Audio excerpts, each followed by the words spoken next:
you're gonna need a piston to fully square away the rings in the bore or in the cylinder for you to do a proper use the feeler gauge to get a proper gauge from the rings, or how many the rings was actually filed to. So I already removed the rings from the piston, so I'm now gonna check the gaps on the rings. Right, so to do this process, it's pretty easy. All you have to do is place the ring this way in the block, and you kind of when you put it in the block, you kind of squeeze the end a little and make sure it's flush with the bore. And you're gonna use a piston of the bore size, or if you have the fancy tool, right? So this is the piston I'm gonna use. Sorry, no, this is the piston I'm gonna use. I already cleaned these pistons already from all the gunks and oil that was on the piston, so it has no rings on it. So what I'm gonna do, you're gonna carry the piston down straight to the bore, right? I'm gonna put the bearing or the rings right about 20 millimeter in. Make sure you're going down straight and square, because you want that ring to be flushed to get an accurate reading with the feeler gauge. Right, so that look flush to me. So what I'm gonna do right now, I'm gonna check the gap, the ring gap on the number 4 cylinder that we had the problem with, and that's the top compression ring. Little later I'm going to show you guys how I will be clocking the piston rings. Alright, so that gauge that I just put down is 19,000. So I want to see where Bally file the compression rings to. I will be putting a chart, right? That's the spec sheet chart where the rings should be.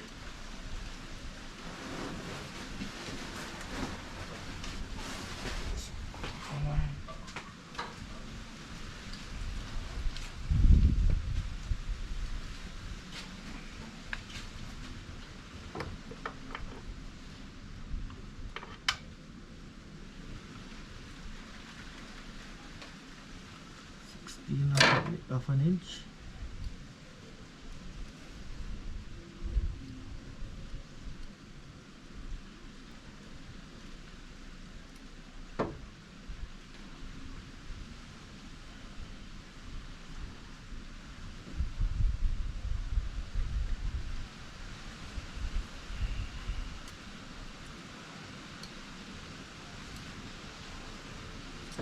So that look like it's gapped to 16,000.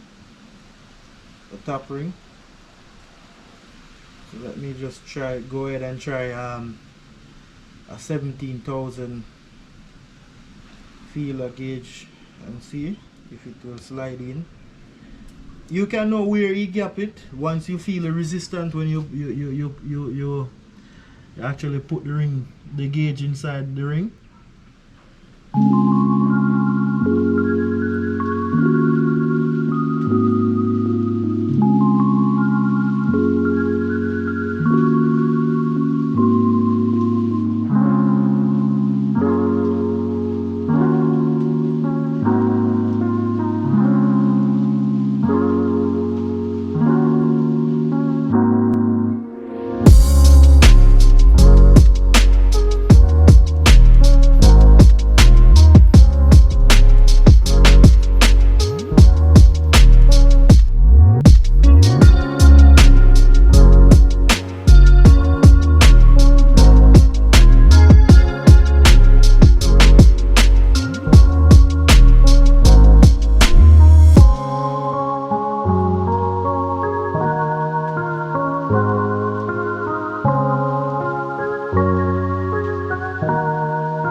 for some inside work. So what I'm gonna do right now, I'm gonna clock the rings or stagger the rings. I already feel I gauge the rings. The filing was done properly on 3-cylinder. On number 1 cylinder, however, I don't think it's done to my liking, but when I do the calculation with my spec sheet, you know, it's a bit out by probably 2000 tau, but I think, you know, it will allow the 2000 to work. I mean, if it even though, I mean, I paid to do this already, I shouldn't even be talking about this. We should actually be at race this weekend. This is the second, this is the third meet from Bali have the engine I'm gonna miss.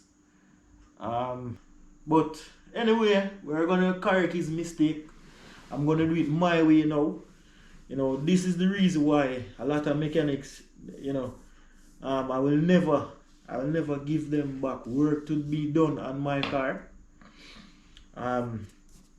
Well, some of the so-called top mechanics at that, you know, some man where you see on street I get wet. Big up them kind of mechanic there where I get wet on street. And them I put in the work and I give people the work a road. So man where you have some big name, trust me people, they not worth it. Yeah? They not worth the big money. But you go and support the man when I get wet on the street. You get me I say? But anyways, we are going to do it full way, my way, you know. And you guys are going to see. This picture, what I put up now is how I'm going to clock the rings. I'm not going to do it the new style that I'm seeing a lot of them doing right now. I'm going to stick to the olden diagram, which is this, which I'm putting up on the screen. I have it right here on the paper. So yeah, I'm going to also be changing the bearings. Because I saw something on number 3 bearing, which I will pull it and show you guys a closer view of it. I see a score on it. It's not on the crank. It looks, I'm not gonna call any name or anything, but I discovered it early. So I bought new bearings today, so I will be changing that. If I could get a pair of bearings and change it, it would be fine, but they don't sell it like that, so I just go ahead and buy a set of ACL bearings. So yeah guys, so let me just start with the oil expander ring. This is the first thing you should actually put on the piston. And we're going to start with number 4 piston. Seeing that's the one that Bali did not stagger correctly. We're going to start with this piston. Because this is probably going to be placed in the car tonight, if my mind suits me. So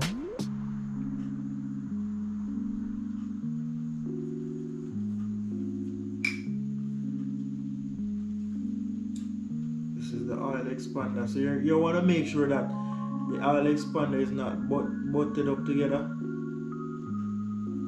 You just want it to be a one continuous thing.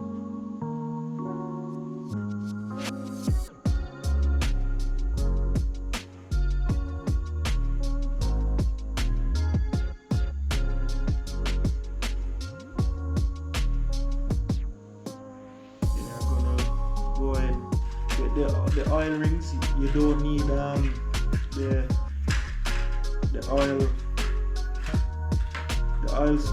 oil ring squeezer, because these rings are very soft. Will curl over the piston just fine.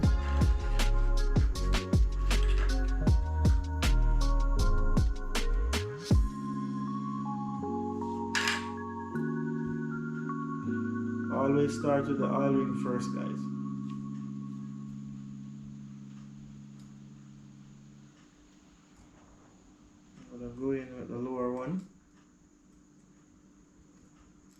Remember guys, do not bend these rings too much, because these rings have memory.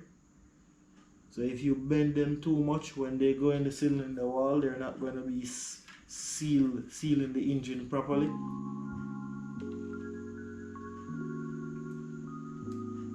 So here's the top one, top oil ring.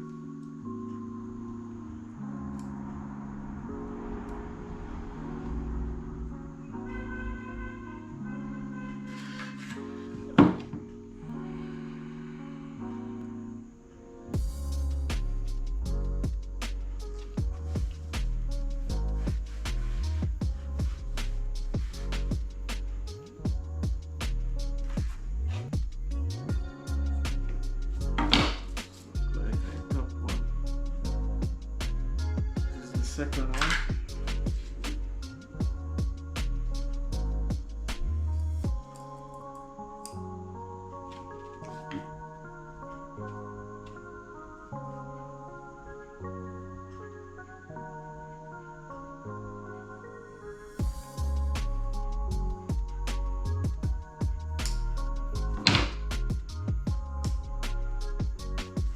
So these rings are gonna, if you place these rings, and remember these rings have a letter on it, it's N, probably mean north, it's always supposed to be pointed up. These rings should spin freely on the piston. If it's not spin freely, you need to check and see if it's orientated right. You know, it's supposed to be spinning this free. When it goes down in the block, it will expand, creating enough sealant. So you need to check to see that the end is pointed up.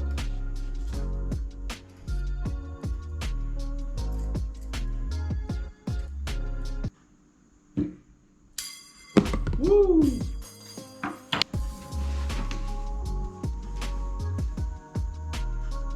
All right, let's go.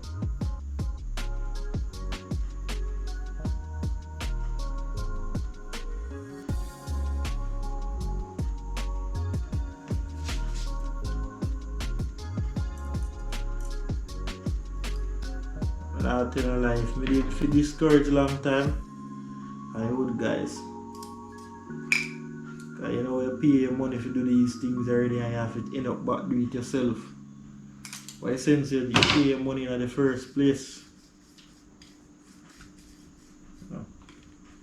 So there you go.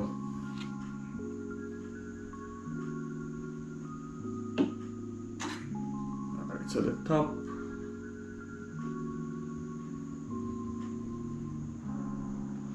So we're gonna try to do everything uniform. So I'm gonna use a pick and actually stagger the rings.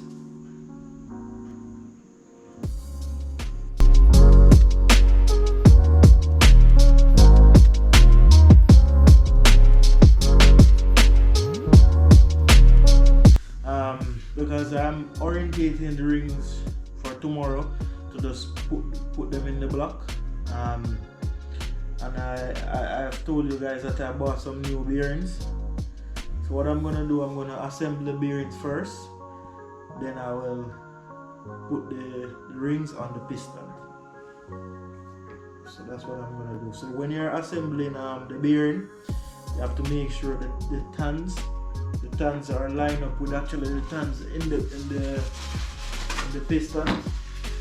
It's actually to hold not necessarily to hold the bearings in place, but actually to position the bearing to the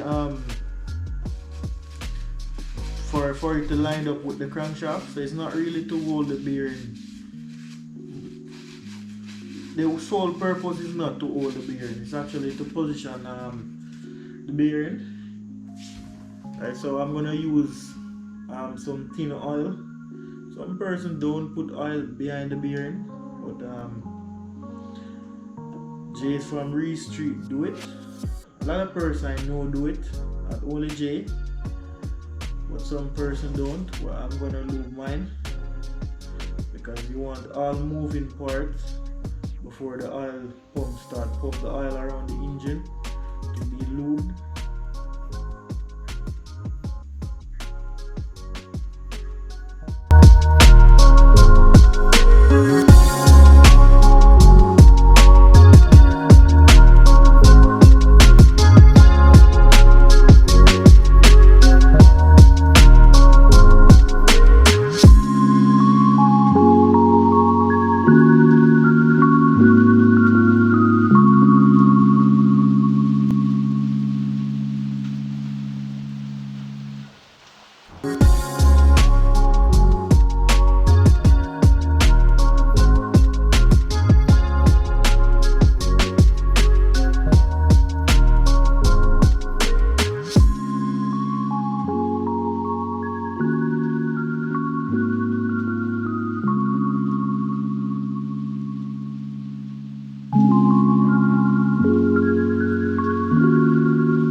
Okay guys, so I'm all finished doing the clocking of the rings, installing the new bearings.